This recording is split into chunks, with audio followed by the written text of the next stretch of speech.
Okay, हमने last class में देखा था कि ए पॉजिटिव की वैल्यू कितनी निकली थी, के क्यू अपॉन जेड माइनस का स्क्वायर, और ई निगेटिव वेक्टर की वैल्यू माइनस के क्यू अपॉन जेड प्लस ए का स्क्वायर। तो मेन वेक्टर मतलब बिंदु पी पर पॉजिटिव चार्ज और नेगेटिव चार्ज के कारण कितनी इंटेंसिटी होगी, वो क्या था, ई पॉजिटिव प्लस ई नेगेटिव। अगर हम इन दोनों को जोड़ देंगे तो क्या हो जाएगा,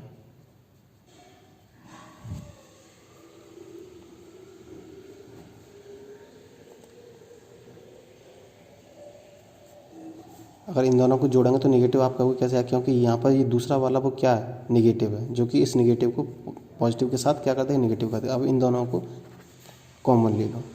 जब इसको कॉमन लेंगे तो के क्यू 1 जेड माइनस का a square minus 1 Z plus ए का स्क्वायर,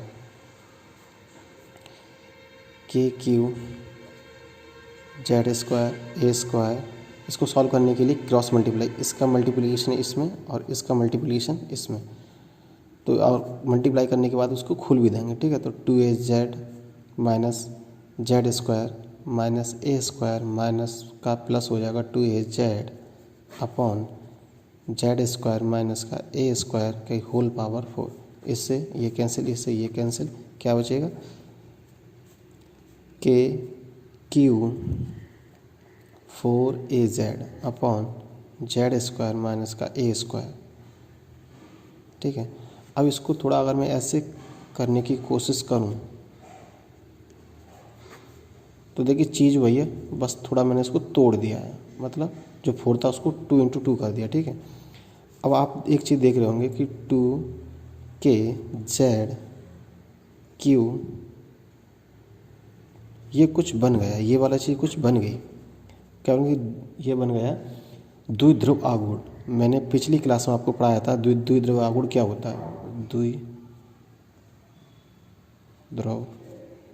आघूर्ण क्या होता है, P बराबर Q × 2a, E बराबर, तो इसकी जगह पर हम P को रख देंगे, जेड स्क्वायर माइनस का ए स्क्वायर, ठीक है। ये चीज़ होगी, ये तुम्हारी बिंदु P पर जो शुरुआत में मैंने आपको बताया था, कहाँ, एक मिनट, जैसे मैंने आपको बताया था कि इस पॉइंट P पर इन दोनों के कारण डिस्टेंस, इन दोनों के कारण जो इंटेंसिटी होगी वो कितनी होगी, ये होगी, ठीक है। और इसका जो नोट्स है वो आपको उसमें मिल जाएगा, ओके, PDF की फॉर्म में। अब नेक्स्ट करेंगे हम, ओके, दूसरी हेडिंग थी एक्सिस के परपेंडिकुलर, यानी कि निरक्षीय, दिखाई दे रहा है, ओके, निरक्षीय या अनुप्रस्थ स्थिति पर विद्युत क्षेत्र की तीव्रता, देखिए कैसे निकालेंगे, वही तरीका है, बस इसमें क्या है कि ये एक कोई एक्सिस है, ठीक है, वही पहली वाली कौन सी है, जेड एक्सिस, जेड अक्ष है, ठीक है, और इसके कोई परपेंडिकुलर एक वाई अक्ष है, ठीक है, ये क्या है, वाई एक्सिस, और यहाँ पर कोई बिंदु P रखा है जिसके ऑर्डिनेट, अब देखिए ऑर्डिनेट चेंज हो जाएंगे, क्या हो जाएंगे, 0, मान लो कि इसकी डिस्टेंस क्या है, यहाँ से यहाँ तक y है, ठीक है, यहाँ से यहाँ तक लेके क्या है, y है। अब इसका ऑर्डिनेट हो जाएंगे, क्योंकि जो y वाला टर्म होता है वो बीच वाला होता है वेक्टर में, पहला x, दूसरा y, तीसरा z, यानी कि i j k, ओके। अब इस वाले एक्सिस पे मान लो कि यहाँ पर एक पॉजिटिव चार्ज रखा है जिसकी पोजीशन वेक्टर है, क्या है वो, यहाँ से लेके यहाँ तक की जो डिस्टेंस है वो a है, और इसी के ये मान लो इसको हम ओरिजिन मान लेते तो इसको नेगेटिव साइड में, मतलब कि यहाँ पर एक कोई नेगेटिव चार्ज रखा है जिसकी हम पोजीशन को R2 मान लेते हैं, ठीक है। तो इसकी वैल्यू क्या होगी 0 0। ये कौन से एक्सेस पर है, ये जेड एक्सेस पर है, ठीक है, इसीलिए डिस्टेंस हमेशा जेड एक्सेस पर आएगी इसकी। और ये 0 0 ये भी किस पे है, जेड एक्सेस, बस किसके साइन के, माइनस साइन के साथ है। ये जेड एक्सेस पे पॉजिटिव साइड, ये जेड एक्सेस पे निगेटिव साइड। ओके चलिए, तो वही कि इस पॉइंट पर, इस पी पॉइंट पर इसके कारण, इस पी पॉइंट पर पॉजिटिव के कारण कितनी होगी और इस पी पॉइंट पर इसके कारण कितनी होगी इंटेंसिटी, ठीक है। तो वही कि बिंदु पी पर विद्युत क्षेत्र की तीव्रता, ओके, वो कैसे निकालेंगे, ई बराबर ई पॉजिटिव प्लस ई नेगेटिव, ठीक है। तो एक एक करके निकालेंगे। ई पॉजिटिव कैसे निकालेंगे, मतलब इसके कारण इस पे, ठीक है। ई पॉजिटिव निकालने के लिए फॉर्मूला वही है कि के Q R P Q upon mod के अंदर पी क्यू का होल क्यू, ठीक है। अब इसमें हमें क्या देखना है, केवल आर पी क्यू की वैल्यू देखनी। आर पी क्यू की value R P vector minus R Q vector. R P coordinate अब ये चेंज हो गए, ठीक है, ये वाले थे 0 y 0 माइनस इसके वेक्टर वही रहेंगे 0 0 ए पॉजिटिव, ठीक है। अब 0 में से 0 घटाओ, y में से 0 घटाओ, मतलब x में से x घटाओ, y में से y वाला एक्सेस घटाओ और z में से z वाला एक्सेस घटाओ, ठीक है। ये मैं देखिए कॉमन कर रहा हूँ, मैं जानता हूँ कि अगर आप 12th स्टैंडर्ड का पढ़ रहे हैं तो आपको ये सब 10th और 11th स्टैंडर्ड की चीज़ें जो कि आनी चाहिए, ठीक है। तो अब इसकी वैल्यू ये तो 0 ही रहा, ये y रहा और ये माइनस का ये रहा, ठीक है। ये किसकी वैल्यू आ गई, आर पी क्यू की। अगर मैं आर पी क्यू की मोड की बात करूं तो क्या हो जाएगा, ए का मतलब इस 0 का स्क्वायर प्लस y का स्क्वायर प्लस माइनस ए का स्क्वायर, तो ये कितना आ जाएगा y स्क्वायर माइनस ए का स्क्वायर यानी कि प्लस ए स्क्वायर, और ये चीज़ रहेगी। ये किसकी वैल्यू आ गई, आर पी क्यू की, ठीक है। तो इसमें अगर रखेंगे तो क्या होगा, के क्यू आर पी क्यू, यही था ना। अब इसमें रख दो, ठीक है। जैसे ही रखेंगे तो क्या होगा, इसकी वैल्यू कितनी है, ये रही, यानी कि y कॉमा, अब आप कहोगे 0 क्यों लगा, 0 का कोई महत्व नहीं, अब 0 की कहानी खत्म। ये कॉमा है, उसके बाद ये माइनस है, ये y माइनस ए नहीं है, ध्यान रखना। और नीचे y स्क्वायर प्लस ए स्क्वायर का अंडर रूट, ठीक है। यहाँ तक कोई दिक्कत नहीं होनी चाहिए, यानी कि ई पॉजिटिव की वैल्यू कितनी आ गई, के Q by comma minus A by square a square, ठीक है। ये किसकी वैल्यू आ गई, ए पॉजिटिव की, ठीक। ऐसे ही मैं ई नेगेटिव निकालूंगा, ठीक है, ओके। ई नेगेटिव निकालने के लिए ई वेक्टर नेगेटिव फार्मूला वही है के इंटू क्यू माइनस का, क्योंकि हम माइनस के कारण निकाले हैं ना, देखिए, क्योंकि अब हम माइनस के कारण पी पर निकालें, इसीलिए माइनस क्यू, और आर माइनस का क्यू वेक्टर अपॉन मोड के अंदर आर इंटू माइनस क्यू, ठीक है। यहाँ तक कोई दिक्कत नहीं होनी चाहिए। अब इसकी वैल्यू निकाल लेते हैं, आर पी माइनस का क्यू, तो इसकी वैल्यू कैसे निकलेगी, R P vector minus R Q, ठीक है। तो आर पी के वेक्टर चेंज हो चुके हैं, 0 y 0 माइनस 0 0 माइनस का ए, ठीक है। अब इसको हटाओ तो क्या बचेगा, 0 minus 0 y minus 0 0 minus minus, और पहले से माइनस, तो क्या हो जाएगा प्लस, ओके।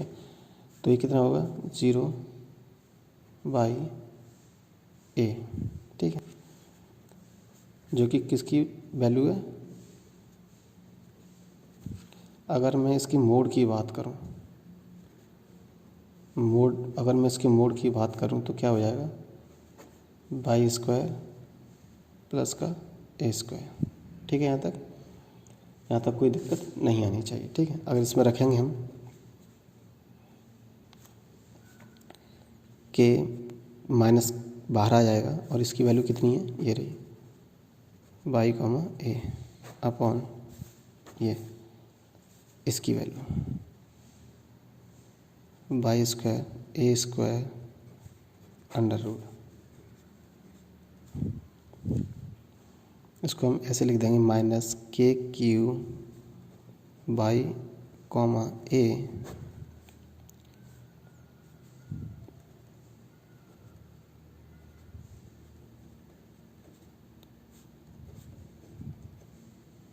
ठीक है।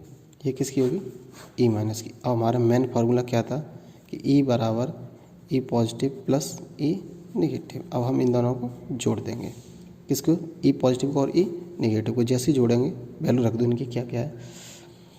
एक की वैल्यू क्या आई थी, ई पॉजिटिव की वैल्यू आई थी ये वाली के क्यू माइनस के क्यू कोष्टक के अंदर बाई माइनस का ए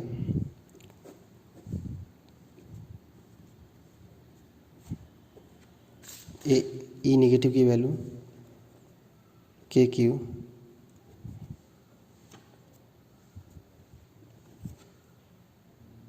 ओके।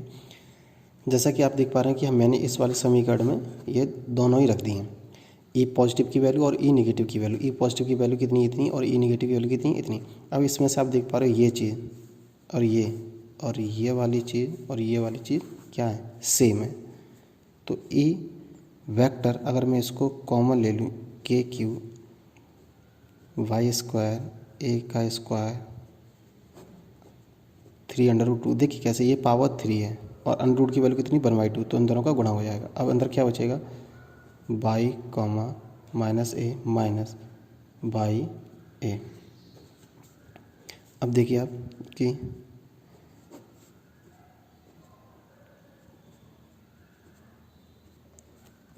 इसमें से इसको घटाएंगे तो 0 ही होगा, बाई माइनस का बाई 0 कॉमा माइनस का ए, और ये पहले से माइनस है और इसको अगर घटाएंगे तो क्या हो जाएगा, माइनस माइनस मतलब माइनस का ही माइनस के बराबर क्या हो जाएगा, माइनस का 2a। तो इसको अगर मैं 2a को बाहर लिख लूँ, 2 के, एक मिनट ऐसे, अगर के क्यू इस वाले माइनस को अगर मैं इधर लिख देता हूँ तो क्या हो जाता है,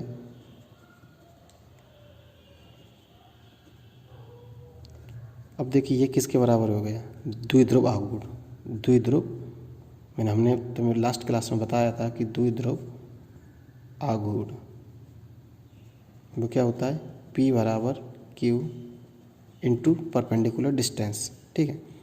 तो इधर से क्या, अब ये क्या बन जाएगा, द्विध्रुव आघूर्ण। ये क्या है, द्विध्रुव आघूर्ण Y square a square upon 3/2। तो ये किसकी वैल्यू होगी, ई। अब आप देख पा रहे हैं कि ये किसके कारण है, ये जब हमारा पॉइंट परपेंडिकुलर होता है, जब हमारा पॉइंट परपेंडिकुलर होता है उसके कारण यहाँ पर जो इंटेंसिटी आ रही है वो कितनी है, टोटल इतनी, ठीक है। और सबसे पहले हमने जो डेरिवेशन किया था एक्स एक्सिस, उसी अक्ष पर जहाँ पर हमारे चार्ज रखे हो, अगर उसी अक्ष पर किसी बिंदु पर इंटेंसिटी निकालें तो कितनी आती है इंटेंसिटी, जैसे कि मैंने आपको बताया था वो इतनी आती है, ठीक है। इन दोनों में क्या फ़र्क है, ये एक्स एक्सिस के अकॉर्डिंग है जैसा कि आप देख पा रहे हैं, ओके ओके, हाँ, ये एक्स एक्सिस के अकॉर्डिंग और ये बाई एक्सिस के अकॉर्डिंग है, ठीक है। और जब लास्ट में ये थोड़ा नीचे हो गया था, जब हम यहाँ तक सॉल्व कर लिया था, अगर इसको हम आगे सॉल्व करेंगे तो ये तो हो जाएगा 0 और ये ए और ए मिल के क्या बना देगा, 2a। अब ये वाली जो चीज़ है वो क्या होती है, द्विध्रुव आघूर्ण। द्विध्रुव आघूर्ण को इंक्लूड करते हैं P से। अगर मैं इस वाली जगह पे अगर ये रख दूँ, P रख दूँ, तो हमारा फार्मूला फिर ये हो जाता है। अब आप देख रहे होंगे कि मैंने एक्स एक्सिस के पैरेलल और एक्सिस के परपेंडिकुलर दोनों ही कंडीशन में किसी भी पॉइंट पर विद्युत क्षेत्र की तीव्रता का फॉर्मूला ड्राइव कर दिया है। ओके, तो ये इसके जो नोट्स हैं वो आपको पीडीएफ में डिस्क्रिप्शन में नीचे मिल जाएंगे। इस क्लास को यहीं पर एंड अप करते हैं और नेक्स्ट क्लास बहुत जल्दी लेके आएंगे आपके लिए। धन्यवाद।